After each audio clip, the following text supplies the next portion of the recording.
Real, একটা জায়গায় সত্যি রিয়েল এগুলো ঘটছে। এইটা এখন এটা টপিক না, এটা পরে বলবো, এখন কাল রাত্রির টপিকে থাকি। সবাই এটা একমত হবে যে সরি যা ভেঙে গেল। হ্যাঁ হ্যাঁ হ্যাঁ ঠিক বলেছো, এটা দিয়ে কাটিয়ে দেওয়া যাবে। হ্যাঁ হ্যাঁ অলি টপিক।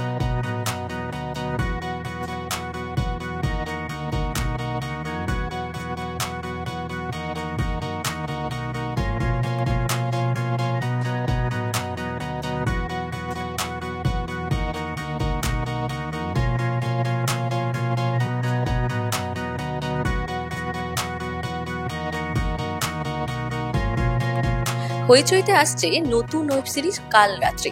অয়ন চক্রবর্তীর পরিচালনায় প্রথমবার ওয়েব সিরিজে অভিনয় করতে দেখা যাবে সৌমিত্রিষাকে। আসুন দেখে নেওয়া যাক আজকের এই ট্রেলার লঞ্চ ইভেন্ট নিয়ে ঠিক কতটা এক্সাইটেড সবাই এবং কি বললেন। প্রত্যেকে ভালো অভিনয় করেছে এবং এরা প্রত্যেকে কোনো না কোনো ভাবে আমার সঙ্গে একটা মানে সরাসরি মানে একটা সংযুক্তিকরণ ঘটে গেছে আমাদের মধ্যে। তাই বেশি কিছু বলবো না। এই কাজটা আমার কাছে দুটো কারণে খুব স্পেশাল। প্রথমত হচ্ছে গিয়ে কাজটা হইচইতে আমার যেখানে ডেবিউ অ্যাজ লেভেল, আর সেকেন্ড হচ্ছে অয়নদা, যার সাথে আমি আমার প্রথম ওয়েব সিরিজ করেছি, যার লেখা জাপানি টয়। তো যেরকম সবাই বললো, অয়নদা বললো, দেবেশদা বললো, আমরা খুব ভালো অভিনয় করেছি, তো সেটা শুনে ভালো লাগলো। আর আমরা খুব খারাপ মানুষ হয়ে খুব ভালো অভিনয় করেছি, এটা শুনে খুব ভালো লাগলো। বেশি কিছু বলবো না, অনেকে আছে আমার সেটা দেখেন। বেশি কিছু বলবো না, দুটো জিনিস। এই কাজটা আমার কাছে খুবই স্পেশাল, কারণ এটা আমারও ডেবিউ হইচইতে, আর অয়নদার সাথে প্রথম কাজ। Thank you অয়নদা। আর আরেকটা জিনিস, আমরা প্রথম যেদিন সবাই মিলে স্ক্রিন রিডিং সেশনে এসেছিলাম, সেদিন 3টে এপিসোড শোনানোর পর আমাদের 10 মিনিটের একটা গ্যাপ হয়েছিল, তারপর বাকি 3টে এপিসোড শুনেছিলাম। তো ওই 10 মিনিট আমরা সবাই একটাই কথা বলছিলাম যে পরের 3টে এপিসোড।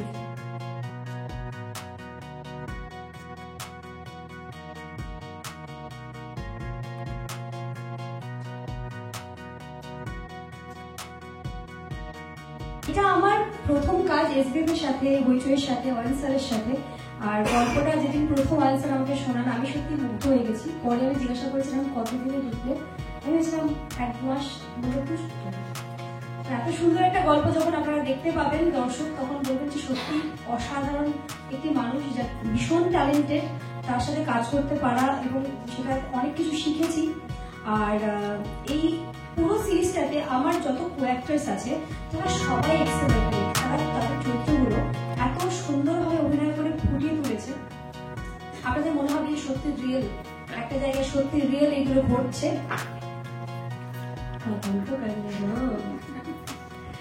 এগুলো যেন সত্যি ঘটছে, এগুলো রিয়েল হচ্ছে। যে 6টা এপিসোড আপনারা দেখবেন, প্রত্যেকটা এপিসোড ভীষণ টান টান, এবং পরের সিজনের জন্য অপেক্ষা করবেন, এটুকুই বলতে পারি। একটা চরিত্র এবং যেটা টোটালি অপোজিট আমার। আমি প্রতি মুহূর্তে আর কি ওই হোঁচট খাওয়া কিন্তু হয়েছে শর্ট দেওয়ার আগে অয়নদার পাশে গিয়েছি, দাদা এটা বলবো। এবং সব থেকে বড় বিষয় যেটা আমি একটা বলতে চাই, সেটা কিন্তু অয়নদা খুব ছোটখাটো হয়তো 2-4টে জায়গায় আমি বলেছি যে অয়নদা আমি কি এটা করতে পারি, এটা করতে পারি, সেই অনবদ্য কাজ করেছি, আপনারা দেখবেন। আর্ট ডিরেক্টর বাবলুদা ফ্যান্টাস্টিক কাজ করেছে, আর্ট ডিরেকশন করেছে। এডিটার সংলাপ দুরন্ত এডিটার, এবং এটাও ফাটিয়ে দিয়েছে এই কাল রাত্রিতে। সকলের সঙ্গে কাজ করে খুব ভালো লেগেছে। I am really grateful to অয়নদা। এবং প্রচুর প্রশ্ন করেছে, শুধু ওই যে কে খুনটা আসলে করেছে এই প্রশ্নটা বাদ দিয়ে অয়নদা সবের উত্তর দিয়েছে। তো উত্তরটা আমরা জানি না, আশা করছি তাড়াতাড়ি দিয়ে দেবে অয়নদা। ব্যাস এই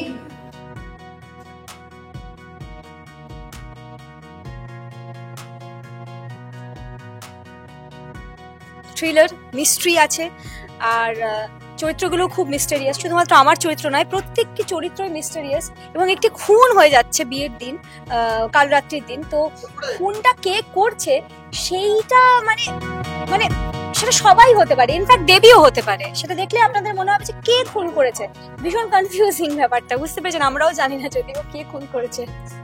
পর্দা থেকে বড় পর্দায় কাজ, এবার ওয়েব সিরিজ কতটা মানে চ্যালেঞ্জিং লাগছে পরপরই?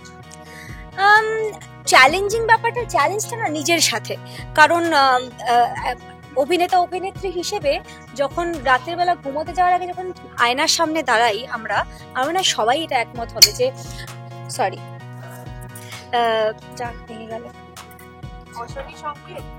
হ্যাঁ হ্যাঁ হ্যাঁ ঠিক বলেছো, এটা দিয়ে কাটিয়ে দেওয়া যাবে। হ্যাঁ হ্যাঁ অলি বাবা অমঙ্গল হয়েছে। যাই হোক, যেটা বলছিলাম যে সিরিয়াস কথা বলছিলাম একটা, যে আয়নার সামনে যখন দাঁড়াই তখন ওইটাই একটা চ্যালেঞ্জ নিজের দিকে তাকিয়ে, যে আমি লাস্ট যে চরিত্রটা করলাম তার সাথে আমি এখন যে চরিত্রটা করছি সেটা আমি কতটা ফারাক করতে পারছি এবং মানুষের কতটা ভালোবাসি, এই নিজের কাছে নিজের চ্যালেঞ্জ, এবং আমিও সেটাতেই সবসময় বিশ্বাস করি। তাই চরিত্র সিলেক্ট করার সময় আমি চেষ্টা করি যাতে মানুষের মানে আমার অডিয়েন্স যেটা চায় যে আমি নানান ধরনের চরিত্র করি সেই কথাটা যাতে রাখতে পারি। তারপর কতটা করতে পেরেছি, কতটা ভালো কতটা খারাপ সেটা তো সময়ের অপেক্ষা, অডিয়েন্স যেরকমভাবে ভালোবাসা দেয় সেটা সময় বলবো। আমরা একটু আগেও বললাম যে আমাদের যে চরিত্রটা সেটা প্রত্যেকের চরিত্রে অনেকগুলো শেডস আছে, গ্রে শেডসও আছে, ডার্ক শেডসও আছে, কিন্তু শেডগুলো পুরোপুরি হয়তো সিজন 1 খুলছে না, মানে খোলাসা হচ্ছে না। সবাই আমরা আস্তে আস্তে গ্র্যাজুয়ালি মানে চরিত্র বিল্ড আপ শুরু হয়েছে। তো সিজন 2-তে বোধহয় আমরাও বুঝতে পারবো যে আমাদের চরিত্রটা কি, মানে কতটা মানে শেডটা কোথায় গিয়ে দাঁড়াচ্ছে। মানে এখন হচ্ছে গিয়ে এতগুলো লোক একসাথে এই সিরিজটা করেছি আমরা, এতগুলো এনসেম্বল কাস্টিং, তো সবাই চরিত্রগুলো ইন্ট্রোডাকশন কোনো রকম ভাবে হয়েছে, একটা গল্পে মানে একটা জায়গায় পৌঁছচ্ছে, গিয়ে সেখান থেকে সেকেন্ড সিজনে বোঝা যাবে কার চরিত্র কি, কে কোথা থেকে বেরোচ্ছে, কে কার কোথায় কি ফ্ল্যাশব্যাক আছে, কার কি পাস্ট আছে।